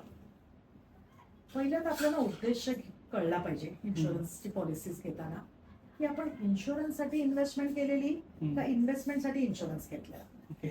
आता तू म्हणजे तुझी कुठली एक ट्रेडिशनल पॉलिसी असणार, तुझी कुठली ट्रेडिशनल पॉलिसी असणार, सांग तू किती वर्ष त्याचा EMI भरतोय, पण त्याची मॅच्युरिटी येईल ना तेव्हा 2 लाख 5 लाख अशी येणार आहे. आजकालच्या काळात तू सांग 2 आणि 5 लाखात काय होतं? एक फार फार तर चांगलं व्हेकेशन जाऊ शकतं आणि आता रेनोव्हेशन होऊ शकतं. मग आपण एवढे वर्ष त्या डिसिप्लिन त्या EMI-च्या ट्रॅपमध्ये किंवा त्या प्रीमियमच्या ट्रॅपमध्ये अडकण्यात किती काय पॉईंट आहे. हो. परत त्याचा इन्शुरन्स तुझा किती असणार, 2 लाख, 5 लाख, 10 लाख. हम्म. सांग खरंच आपण नसलो आणि हे 10 लाख वगैरे आपल्या फॅमिलीला मिळाले, किती वर्ष चालणार आहेत हो. ते पैसे. Correct. मला तिथे क्लायंटने क्लॅरिटी ठेवली पाहिजे की आम्ही कशाला इन्शुरन्स घेतोय, तर माझ्या फॅमिलीला उद्या काही प्रॉब्लेम झाला मला तर त्यांना व्यवस्थित Secure आपलं करा. लाईफ हो. आणि म्हणजे सेक्युरिटीसाठी. राईट. मग तिथे इन्शुरन्स पण तो डिसेंट पाहिजे. म्हणजे आजकाल 2, 2.5, आता माझा एक केस चालू 8 कोटीचा प्लॅन घेतोय माणूस आपल्या फॅमिलीला Okay. सेक्युर करायला. सो लोक असे कन्सिडर करतायत. हम्म. आणि मग तुला जे इन्व्हेस्टमेंट्स उरतायत म्हणजे जे प्रीमियमला तू देणारच होता ते मग तू SIP माध्यमातून इन्व्हेस्ट झाले पाहिजे. Okay. आणि जेव्हा टर्म आणि SIPचं जेव्हा कॉम्बिनेशन येतं ना, सुंदर वर्कआउट होतं. हम्म. काहीच गरज लागत नाही आपल्याला प्रॉपर उगीच ट्रेडिशनल पॉलिसीज मध्ये अडकण्यात. ओके. असं आहे. हा. आणि आजकाल म्हणजे तू म्हणशील की अरे यार माझे काय, मी मेल्यावरच्या काय गोष्टी करताय मॅडम, मी जिवंत राहिलो तर काय करायचं, माझे पैसे तर वाया जाणार. तर मग त्याच्यासाठी आजकाल हे टर्म प्लस युनिट कन्सेप्ट आलेले आहेत, जिथे तुला एक मोठा इन्शुरन्स मिळतो, तुला मार्केटमध्ये बाकीचे पैसे इन्व्हेस्ट होतात, तुला टॅक्स फ्री मॅच्युरिटीज येतात, त्याच्यात तुला accidental rider, permanent disability rider हे इन्क्लुडेड येतात. तर अशा पॉलिसीजचा ना प्रीमियमही तेवढा जास्त नसतो यंग एजमध्ये घेतला तर. आणि तुला एक चांगला कॉर्पस सुद्धा पुढे जाऊन मिळू शकतो with very decent insurance. So मी काही लोकांना मग तसं सांगते की तुम्ही तो पर्याय जर का तुम्हाला डायजेस्ट नसेल होत तरच तो पर्याय तुम्ही निवडा. ओके. हा. सो कोणालाही क्लायंट्सना जर का काही त्याच्यात क्वेरीज वगैरे असतील तर डेफिनेटली तू नंबर देशीलच हो, हो, क्लायंट्सना हो. आपल्या नक्की, पॉडकास्टमध्ये. नक्की. तर त्यांना नक्कीच आमच्याशी संपर्क करून आपण त्यांना गाईड करू शकतो. हो. तर मॅम आता रिटायरमेंटला घेऊन बरेच लोक विचार करतात की ही इन्व्हेस्टमेंट आहे, रिटायरमेंट प्लॅनिंग जी आहे ती. तर आत्ताची जी जनरेशन आहे ती ह्या गोष्टीवरती इतका म्हणजे बिलीव्ह करत नाही, कारण त्यांना असं वाटतं की रिटायरमेंट ही खूप पुढची गोष्ट आहे आणि त्यामुळे त्या गोष्टीकडे ते इतके लक्ष नाही देत. तर हे असं का? कारण ती खरंच पुढची गोष्ट आहे ना. आत्ता तर मला जगायचंय जसं मी आधी सांगितलं. तर इथे कुठेतरी ना आपल्याला त्याचा बॅलन्स जमला पाहिजे. आता मी ना अगदी सिम्पल कॅल्क्युलेशन्सने आपल्या प्रेक्षकांना सांगेन. तू जर का 22-25 वर्षाचा आहे ना आणि तू फक्त 3,500ची SIP जर का सुरुवात केली तरी तुला 3 कोटीचा पर्पस इझिली रिटायरमेंट पर्यंत टार्गेट करता येईल 12% जरी इंटरेस्ट मिळाला. पण हेच तू 30 वर्षाचा झाला तर तुला 10,000ची SIP लागणार आहे. आता खरी मजा बघ काय ते. तू जर का 50 वर्षाच्या असताना जागा झालास, जे ते आता तू प्रश्नच मला तसा विचारला की हे पुढच्या लोकांचं म्हणजे नंतरची गोष्ट आहे, म्हणजे 50 आली, 50 जर का तुला तोच कॉर्पस 3 कोटीचा बनवायचा आहे तर तुला 1,30,000ची SIP लागणार. ज्या वेळेस आपल्याला मुलांचं शिक्षण असणार, आपल्या घराची लायबिलिटी असणार, रिटायरमेंट जवळ आलेलं असणार, तर तिथे आपण आपल्याला एवढ्या मोठ्या SIPचं फेस करा. आणि चुकून तेही आपण एज म्हणजे फॅक्टरी नाही केलं तर 55ला जवळजवळ 2.5 लाखाची SIP लागेल. आता शक्य होणार आहे का? म्हणजे कुठेतरी कॉम्प्रोमाइज झाला. पहिल्याच्या काळात तू बघ ना, पेन्शन असायच्या लोकांना, म्हणजे किंवा जॉईंट फॅमिली असायची, सपोर्ट सिस्टम असायची. आता तसं राहिलंय का? म्हणजे रिटायरमेंट किती फोकस्डली आपण घ्यायला पाहिजे म्हणजे एखाद्या माणसाने. कारण का कसं आहे माहितीये, मुलं आपण आता आपलं लास्ट जनरेशन असेल जे आपल्या आई वडिलांना आपण अगदी प्राऊडली सांभाळतो, म्हणजे कधीही वजन असं नाही वाटत आहे आपल्याला. पण नंतरचं जनरेशन बघ, ते म्हणणार मला एवढे खर्च आहेत मम्मा, मी तुला कसं बघणार. सरळ सांगतात मुलं, अगदी वोकल आहेत ते. आणि त्यांचं चुकीचं आहे का? त्यांना आपल्यापेक्षा जास्त लाईफस्टाईल बघायचंय, त्या गतीने वाढायचंय त्यांना, तेवढी कॉम्पिटिशन आहे, एवढे जॉबलेस जात आहेत. तर तिथे तुला सेक्युरिटी पाहिजे. म्हणजे मला तुला मी सांगते की NRI क्लायंट्स जे मला कॉल्स येतात, मॅडम मला ना उद्याचं माहिती नाही, मी काय तुम्ही सांगताय मला 2 लाखाची SIP सुरू करा, कशी करणार, उद्या जॉब कधी पिंक स्लिप मिळेल माहिती नाही. म्हणजे तेवढी आता अनसर्टनिटी वाढलेली आहे. मग ह्याच गोष्टीला खरंच किती सिरियसली घेतला पाहिजे. म्हणजे रिटायरमेंट हा मी तर क्लायंटला सांगते की पहिला मुद्दा असलाच पाहिजे. मग त्यात तुम्ही जेवढे छोटे असाल ना, 1000ची इन्व्हेस्टमेंटने सुरू करू शकतो. नाहीतरी मॉलमध्ये गेल्यावर तू तेवढा खर्च करतोस, तेवढा विसरून जा ना. 1,000 सुरू करून म्हणजे SIP करून टाक, 10% दर वर्षाला वाढव आणि तू बघ तुझं नाही रिटायरमेंट आम्ही तुम्हाला करून दिलं तर. म्हणजे कारण का फंड सिलेक्शन हे सगळं माझं असणार, मॉनिटरिंग आम्ही करणार, फक्त तुम्हाला तुमची इन्व्हेस्टमेंट वाढवता आली पाहिजे. तर इतकं सोपं गणित आपण एवढं कॉम्प्लिकेटेड करतो. म्हणून रिटायरमेंट हा नंतरची गोष्ट नाही आहे, ती सुरुवातीला जेवढं तुम्ही नीट प्लॅनिंग कराल ना अगदी सोपं होऊन जातं. कारण का तिथे कंपाऊंडिंग खेळतं. म्हणजे मला लोक विचारतात की तुझे मॅडम तुम्ही जे 7 कोटी 10 कोटी असे कॉर्पस दाखवतात तुमच्या इंस्टाग्राम चॅनल किंवा युट्यूबवर, कसं शक्य झालं? क्लायंट एकदम मध्यमवर्गीय, अगदी येऊन बघावं. हम्म. अगदी 2, 5, 10, 25 असे SIPs सुरू झाले. ऑफकोर्स आता खूप मोठ्या SIPs सुरू आहेत त्यांच्या, कारण का त्यांचेही पगार वाढले, त्यांचं अपग्रेड Correct. केलं त्यांनी, सेकंड सोर्स ऑफ इन्कम आणलं. आता जेव्हा त्यांच्याकडे 7 कोटी 10 कोटी आहेत अशा क्लायंटकडे, किती इझिली त्यांना पॅसिव्ह इन्कम टार्गेट हो. करता येईल. त्यांच्या हॉबीज म्हणजे माझी एक गेल्या वर्षी क्लायंट रिटायर झाली आणि तिचा आता जवळजवळ म्हणजे तिला महिन्याला ती 1.25 लाख रुपये विड्रॉ करते. त्याच्यातनं ती ऍटलिस्ट 2 महिने आता येतात बर्ड वॉचिंगला जाते. ओके. आता तू सांग, जे तिचं इतक्या वर्षांचं स्वप्न होतं ते किती सोप्या रीतीने तिला मॅनेज करता येतं. कठीण होतं का हे? नाही. तर मी तुम्हाला छोट्या छोट्या इन्व्हेस्टमेंट्स सुरू करावं. काही मोठ्या इन्व्हेस्टमेंट्स आपल्याला गरज लागत नाही. इतके जे इन्फ्लुएन्सर्स आणि डिजिटल मार्केटिंग वाले सांगतात की इतना करना पडेगा, काही गरज नाही. अगदी जेवढं फक्त प्रामाणिक आहे. आपल्याला जो पगार येतोय आपणच ठरवायचं की आपण एवढे एवढे बाजूला करू. ते नाही कळलं तर फायनान्शियल ऍडवायझरला जाऊन भेटा. प्रॉपर फायनान्शियल प्लॅन आखा, अंडरस्टँड करा की मला कितीचा शॉर्टफॉल आहे, मी काय केलं, ते चुका केल्यात का काय कुठे, आणि हे सगळं इव्हॅल्युएट केल्यावर जेवढं नीट जमेल ना तेवढ्याने इन्व्हेस्टमेंट सुरू करा. एकदा तुम्हाला ती गोडी लागली ना इन्व्हेस्टमेंटची की मग तुला ऑटोमॅटिकली, मी बघितलंय क्लायंट अगदी म्हणजे मला असं सांगायला लागतं, अरे बाबा आत्ताच पगार वाढला नाही, 1 महिना तरी एन्जॉय कर. असा फरक पडतोय. तो ती गोडी लागली पाहिजे. ओके. तेच एका प्रोफेशनलचा सल्ला घ्यायला का घाबरतात लोक? आता इथे ना कुठेतरी मला असं वाटतं की बराच इन्फ्लुएन्स झालेला आहे आपल्याला सोशल मीडियाचा. आता एक एक्झाम्पल घ्यायचं झालं तर आता रिसेंटच चाललेलं आहे अवधूत साठे, मोठा स्कॅम. त्याचे ते म्हणजे उद्या माझे पैसे कसे वाढतील ह्याचं सगळ्यांना म्हणजे ग्रीड आहे. म्हणजे थोडक्यात की मला कल किसने देखा है मैडम, आप 20 साल के 10 साल की बात कर रहे हो, मला उद्या माझे पैसे कसे वाढतील ते सांगा. आणि मग त्याच्यामुळे हे असे कोर्सेस घेतले जातात आणि मग त्याचे म्हणजे कुठेतरी लॉस होतो. मग आपल्याला 5-10 वर्षांनी कळतं अरे हे आपले सगळे चुकीचे डिसिजन झाले. तोपर्यंत तू टाइम घालवलेला असतो. मग जर का तुला मी जे सिंपल लँग्वेजमध्ये सांगितलं की कंपाऊंडिंग आपल्याला शाळेत शिकवलेलं आहे. कंपाऊंडिंग त्याच्यात आहे ना टाइम हा ना एक्सपोनेन्शियलवर बसलाय. सिंपल लॉजिक होतं. मला छोटीशी इन्व्हेस्टमेंट सुरू करायला पाहिजे होती आणि मला काही वर्ष ती टिकवता आली पाहिजे होती. आपल्याला काय करता येईल, आपण एक्झॅक्टली त्याच्या ऑपोजिट करतो. मला उद्याच्या उद्या कसे पैसे बनतील हे दाखवायचं. आणि मग तिथे मग ते युट्यूबमध्ये एवढे चॅनल्स, मग लोकांनाही ते प्रोत्साहन मिळतं. अरे मी असं काही बोललो ना युट्यूबला किंवा फेसबुकला, इंस्टाग्रामला की लगेचच मला रीच मिळतो. मग आपणच त्यांना प्रोत्साहन देतोय ना. मग तिथे कुठेतरी आपल्या म्हणलं की असं नाही वर्कआउट होत. बस वॉरेन बुफे, सगळे जे मोठे मोठे तुम्ही जर का एक्झाम्पल्स बघितले ज्यांनी स्टॉक मार्केट्समधनं पैसे बनवले, त्यांचे लॉंग टर्म वेल्थ क्रिएशन झाली आहे. इथे ओव्हरनाईट आपले पैसे नाही बनले.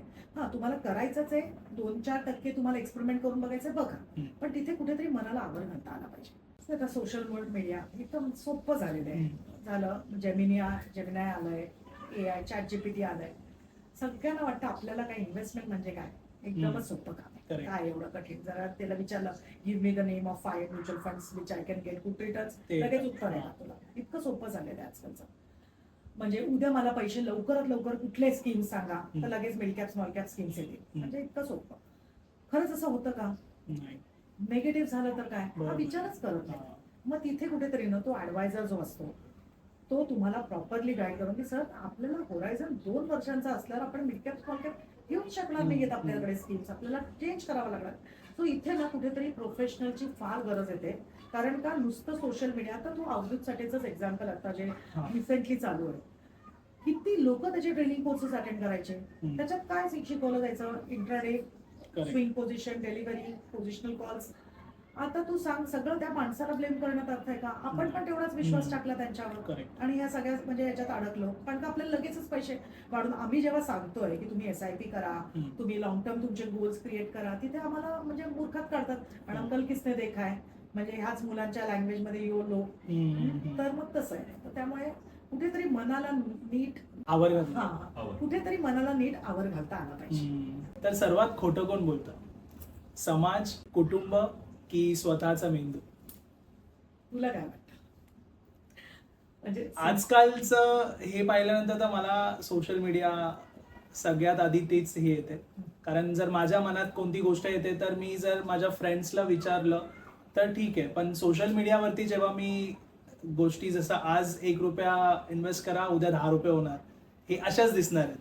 तर ते थोडं म्हणजे डायजेस्ट नाही होऊ शकत. म्हणजे आता मी तुला प्रश्न की माझं जेव्हा 1 रुपया टाकतोय माझे ते 10 रुपये होणार, 10चे 100 हो. हे सोशल मीडिया जेव्हा सांगतंय आपण त्याच्यावर विश्वास ठेवतोय, म्हणजे हम्म. काय होतंय आपलं सबकॉन्शियस माइंड ते एक्सेप्ट करतं. हा. आता तू डेफिनेटली होणारच आहे, कारण का तुला त्यातली माहिती नसते. कोणीतरी एवढा रेप्युटेड पर्सन, एवढे त्याचे फॉलोअर्स असताना तो सांगतोय म्हटल्यावर आपण विश्वास ठेवणारच, हो. कारण का काही चुकी नाहीये. आपला मेंदू म्हणणार की अरे बाबा हा एक्सपर्ट होता, त्यांनी Correct, सांगितलं म्हटल्यावर काही विश्वास ठेवायला काही हरकत नाहीये. हम्म. मग तिथे तुला मी सांगते की जेव्हा तुझ्याकडे एखादा चांगला फायनान्शियल ऍडवायझर असेल तो तुला सांगणार सर पॉसिबल आहे का. म्हणजे आता लोक बघतात कितीतरी लोकांना बँकेत गेल्यावर मोठ्या मोठ्या पॉलिसीज पिच आउट होतात. आता माझ्याकडे कालच एक केस आलेली की मॅडम आमचं नवीन लग्न झालंय, माझे आता दागिने वगैरे मला लॉकरमध्ये ठेवायचे. ओके. मला त्या लोक 2 ऑप्शन सांगतात.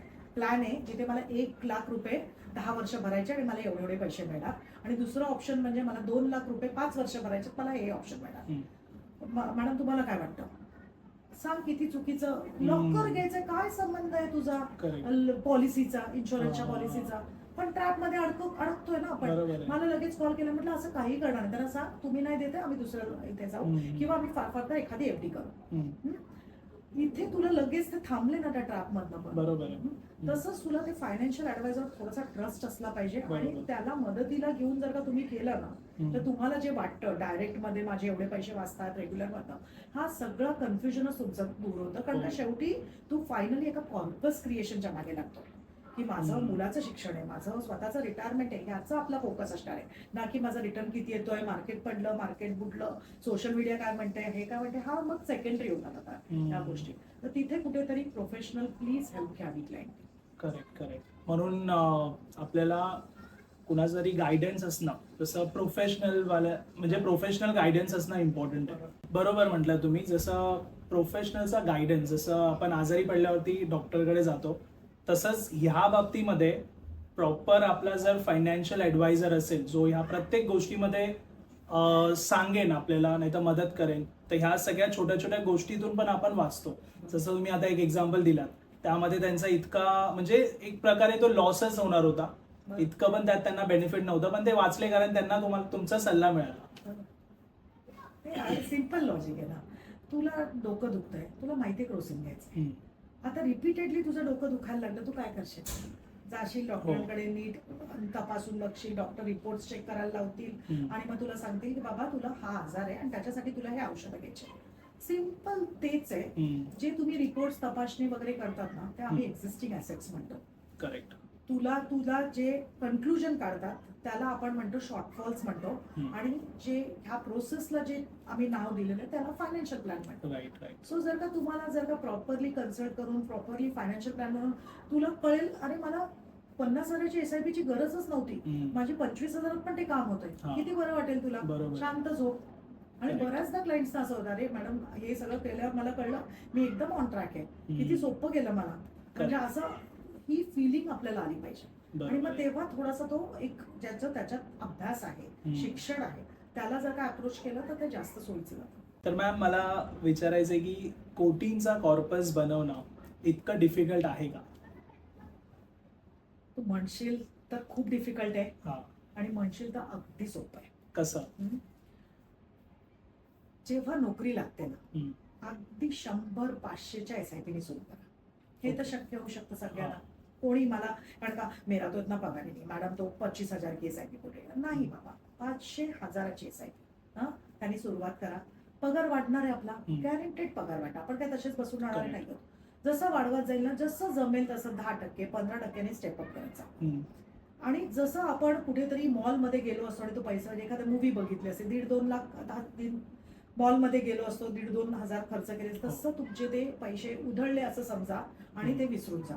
आणि 8-10 वर्ष द्या त्याला. बघ तुझे कुठल्या कॉर्पसला तू पोहोचतोयस. म्हणजे मी अगदी लिहून देऊ शकते की कोटी हा कॉर्पस करणं इतकं सोपं झालेलं आहे. फक्त तुम्हाला कन्सिस्टन्सी, डिसिप्लिन हा आला पाहिजे. बाकी टाइम एकदा आलं ना आपल्या इन्व्हेस्टमेंटला की तुला नक्की तुझा गोल अचीव्ह झालाच म्हणून समज. आणि तसं जेव्हा क्लायंट्सला कळतंय, मग क्लायंट्स ते अगदी कुठे थांबतच नाहीत. म्हणजे मेरे को इतना करना है, मुझे मॅडम मला बरोबर. 5 कोटी करायचे, हा. इतकं सोपं झालं. ओके. म्हणजे जे आपण खूप कॉम्प्लिकेट समजतो. तर आता जसं तुम्ही म्हणालात की कोटींचा कॉर्पस करणं सोपं आहे, तर मी रिटायरमेंट घेऊ शकतो का? एकदा माझा कॉर्पस बनला की मी रिटायरमेंट घेऊ शकतो का? सी रिटायरमेंटची सगळ्यांची ना व्याख्या वेगळी वेगळी आहे, कारण का लोकांचे ऍस्पिरेशन्सच वेगळे वेगळे आहेत. कोणाला 50 लाखात पण रिटायरमेंट घेता येईल आणि कोणाला 10 कोटी सुद्धा पुरणार नाही. बरोबर. सो तुझा महिन्याचा खर्च कसा आहे, तुझं लाईफस्टाईल कसं आहे, त्याच्यावर तुला तुझ्या फॅमिलीमध्ये किती डिपेंडन्स आहे, त्याच्यावर तुझा रिटायरमेंट हा कॉर्पस आम्ही म्हणजे जज केला जातो किंवा त्याचा इव्हॅल्युएट केला जातो. ओके. आता तुला समजा एखादा 50,000चा महिन्याला खर्च आहे समजा, आता ज्यांचा कमी असेल त्यांनी कमी करावा, तर तुला अंदाजे मिनिमम 3 CRचा कॉर्पस हा असलाच पाहिजे. आपण त्याला 5 फिगर म्हणतो. ओके. की जर का तर उद्या तुला 3 CRचा कॉर्पस असेल तर तू त्याच्यातनं एक पुढे जाऊन 1 ते 1.5 लाख रुपये महिन्याला काढू शकतोस आणि तो कॉर्पस सुद्धा वाढत जाणार आहे. त्यामुळे तुला इझिली तेवढं तुझे जे काही महिन्याचा खर्च निघणार आहे तो तुझा खर्चाला वापरू शकतो आणि हे 3 CRचा कॉर्पस पुढे जाऊन आपल्याला लाईफला एक्झिस्ट करू शकतो. बट कोणाचा ज्यांचे फक्त खर्च कमी आहेत, जर का तुझा खर्च पण तुला उद्या वेकेशनला जायचंय, तुला मेडिकलचे काही आजार असतील, तर तिकडे आम्ही सांगतोय की त्या कॅल्क्युलेशन्सवर राहू नका. तुम्ही एक्झॅक्टली तुमचे कम्प्युट करून घ्या की तुम्हाला 5 कोटी लागतायत का 6 कोटी लागतायत, मग त्याच्याप्रमाणे आपण रिटायरमेंटचा कॉर्पस क्रिएट म्हणजे ह्याला नीट अभ्यास करून क्रिएट केला जातो, म्हणजे इव्हॅल्युएट करून. रिटायरमेंटच्या कॉर्पसला ना आजकाल बरेचसे फॉर्म्युलाज दिलेले आहेत. म्हणजे लोक कधी 5 फिगर म्हणतात, कधी कुठले फॉर्म्युलेज लावतात. तर मी सिंपल सांगते की तुमचा 50,000चा खर्च आहे, ज्यांचा कमी असेल त्यांनी कमीने मल्टिप्लाय करावं, तर त्याला सिंपल मल्टिप्लाय बाय 12 म्हणजे झाले 6 लाख. 6 लाख मल्टिप्लाय बाय 50 म्हणजे झाले 3 कोटी. तर हा अगदी सिंपल गणित आखू शकतात की माझा रिटायरमेंटचा कॉर्पस किती असला पाहिजे. हा एक्झॅक्ट फॉर्म्युला आहे का? तर बिलकुल नाही. ह्याच्यात वेकेशन काउंटेड नाहीये, रेनोव्हेशन काउंटेड नाहीये, अपग्रेड अप्लायन्सेस आपण ज्या काहीही ना, मेडिकल एक्सपेन्सेस. हा बेसिक फॉर्म्युला आपण वापरून बघू शकतो. पण जर का तुझं लाईफस्टाईल चांगलं आहे, तुझे मुलं बाहेर म्हणजे राहणार आहेत आणि आपल्याला सारखं त्यांना व्हिजिट करायचं, मग तिथे तुम्हाला कॉर्पस वाढवता आला पाहिजे आणि तू अगदी मिनिमम लाईफस्टाईलवर जगतोय तर तुझं 1.5 कोटीमध्ये पण सुरू शकतो. सो इतकं सिंपल. जेव्हा क्लायंट्स आमच्याकडे येतात त्यांचा आम्ही खर्च बघतो, आम्ही एक्झॅक्टली रिटायरमेंटचा कॉर्पस त्यांना इव्हॅल्युएट करून सांगतो की सर आपल्याला इतका बनवावा लागेल. ओके. तर खूप छान टॉपिक होता आणि खूप छान पद्धतीने तुम्ही एक्सप्लेन केलंय इतकं समजून. तर मला विचारायचं, जर कुणाला आपले जे ऑडियन्स आता हा पॉडकास्ट पाहतात त्यांना जर तुम्हाला रीच करायचं असेल आणि फायनान्शियल प्लॅनिंग बद्दल डिस्कस करायचं असेल ते कसे करू शकतात? पहिलं मला तुला सांगायला आवडेल की आम्ही जे हे फायनान्शियल प्लॅन्स बनवतो आणि इतके लोक जे आम्हाला अप्रोच करतात, आम्ही कुठेही कन्सल्टिंग चार्जेस हे घेत नाही. ओके. सो क्लायंट्सने आम्हाला म्हणजे जे आपले प्रेक्षक बघतात त्यांनी आम्हाला बिंदास अप्रोच करावं, त्यांचे काही फायनान्शियल क्वेरीज असतील तेही डिस्कस करावे.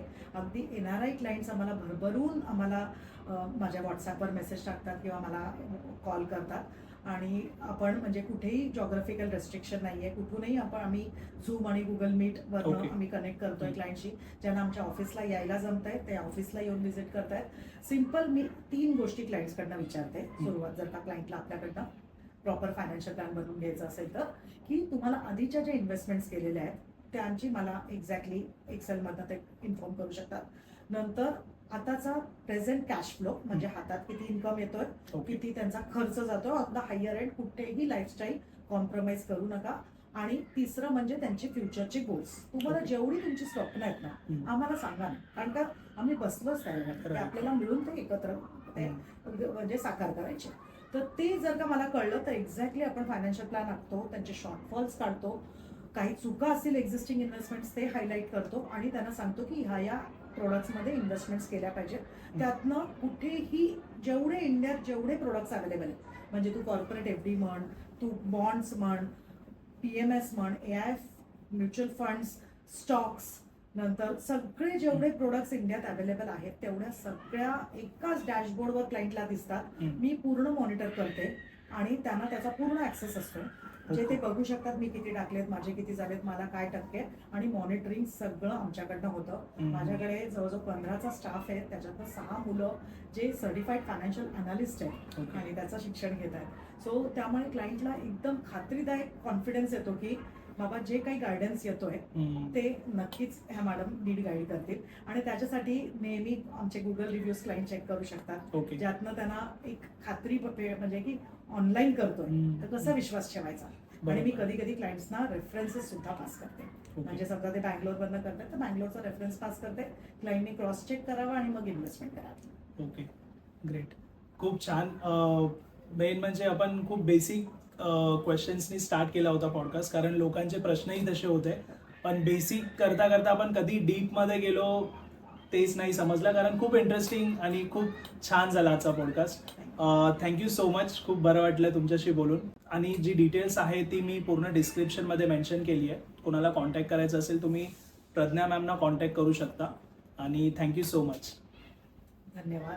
धन्यवाद. मला ही ऑपॉर्च्युनिटी दिलीस तू Thank you. तुमच्या प्रेक्षकासमोर. होप त्यांना खूप आवडेल.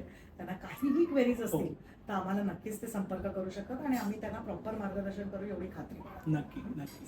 Thank you so much. तुम्हाला हा पॉडकास्ट आवडला असेल तर लाईक, शेअर आणि चॅनलला सबस्क्राईब नक्की करा. धन्यवाद.